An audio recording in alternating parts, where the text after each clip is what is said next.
here. Do you hear me, baby? Gonna tell you something. Hey, this is Al McGhee with your entertainment ticket. I'm here with a guy I saw on stage, and he's funny, hilarious. Micah Bam-Bamm White. Micah Bam-Bamm White. Hey, welcome, Mike. Thanks, man. Good to have you. Hey, thanks for having me, brother. Just sitting here. Good to be in Miami. Miami. Oh, yeah. It's nice and warm, and the hurricane missed us this week. Thank God. And thank God the hurricane. I think Irene knew I was coming. I got an ex-girl named Irene, so I think she was like, no, that Negro coming to Miami. We're going to keep going somewhere to New York. I appreciate that. Man, how did you get started in stand-up? Because you're a funny guy. Really, man, I always wanted to be an entertainer. You know, one thing about it is I used to sing a lot. Of course, like every dude in the hood, I was a rapper at one point. Yeah. What intrigued me about comedy was the risk. You know, when you're rapping and when you're singing and when you're playing music, you got a lot of things that can back you up. But when you're doing comedy, it's just you. And you're out there without anything, net up under you. So that intrigued me. So in '96, man, Ricky Smiley had an open mic night in Fairfield, Alabama. So I went out, tried it. People laughed, and I thought to myself, you know what? This might be the deal right here. So I just kept doing it. So you're from Alabama, huh? Birmingham, Alabama. Born and raised. Oh, yeah, I'm familiar with that because my people are from outside Birmingham, too. What part? Sylacauga, Alabama. Oh, yeah, you told me that. The home of Jim Neighbors. People don't remember that. Gomer Powell. Yeah, dag. Yeah, now, I'm going to say this to the ladies and gentlemen. He is telling the truth because the only way you know about Sylacauga is you got to know about Sylacauga. That is not something people just throw up in the air. So, yeah, that's what's up, man. But, you know, all of us got some Southern bread. Oh, that's right. Yeah, and also this right here, you got some Southern bread. That's right. From the migration, you know, African-Americans ancestors migrated from the South to the North from 1900s to 1970s. That's right. Because conditions was horrible and white people were horrible at that time. And even if you go to some other cities, like, for example, Chicago, I always say this. Chicago is the most northern southern city it sure I've is. ever been to in my life. Yeah, that's where I was born. So, yeah, once again, there we have it. The cornbread, the greens, the ham hock, and the chitlins. And the chitlins. But, yeah, so, yes, I love Chicago, though. And a lot of it's just that, just the culture, man, you know. Even when you go up there and listen to the people talk, you know, they might not sound Southern like we sound Southern, but they Southern. Oh, yeah, definitely. Now, what type of comedy do you do? Is it fresh, clean? What style of comedy you do? Well, I'm a chameleon of the environment. Let me first say that. However, I would say when it comes to what I prefer to do, I like talking about self. You know, I like talking about my life, my point of view on things. You know, things I've seen that maybe you think it, but I'm gonna go ahead and say it. That's my style. You know, I like talking a lot about my family because a lot of things, you know, a lot of times you think it's just my family. Oh, yeah. But when you say it, you find out it's everybody's family. You know, my drunk uncle George Elwood. You know, I love talking about George Elwood, and everybody got a drunk uncle in their family. And if you don't know who I'm talking about, you might be the drunk person that I'm talking about. That's right. But yeah, that's pretty much my style of comedy, man. Just my point of view, my life, my family. I'm not really into much of the, you know, I'm not gonna say the crude stuff, but not too much of the crude stuff. And the political stuff too. You into that too? I do like the political stuff to an extent, but not to be persuasive. You know, I just like to, you know, to crack on like the ignorance that happens in the political parties, both Democrat and Republican. But most of my crowds are pretty much mixed. They're 50-50. So the reason I don't talk too much politics is because I don't want to start no crap. You know what I'm saying? I want to keep everybody at peace. I want us all to laugh. And when we leave, everybody be happy. You know, so I lay off it a little bit. Well, you know, many people, though, when they see comedians, they think, oh, it's easy. I can do that, you know. And I'm a former comedian myself, so gotcha. I know what you go through. But tell our audience how easy or how it's not easy.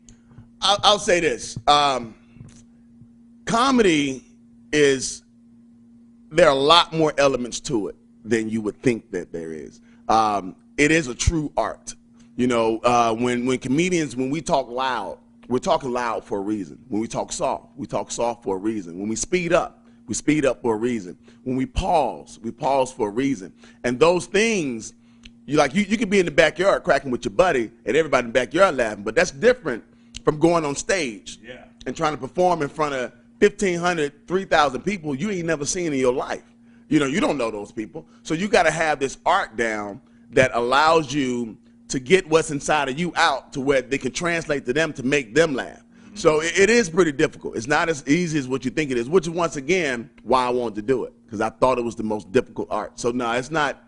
For all you little cracking people at school that think, yo, I can become a comedian because I know how to crack, come on, bring it. See what happens. It hurt your heart. Now, I see many comedians, though, now they're going from television and to the movies, too. Is that some of your future endeavors? Yeah, absolutely. I was actually I've been I was in the movie Unstoppable with Denzel Washington. Oh, you were? Yep. I saw that. Now I had my little small part. In order for me to show you, I got to freeze it, circle my face, and tell you what I had on. But I am in that movie. Yes, I am.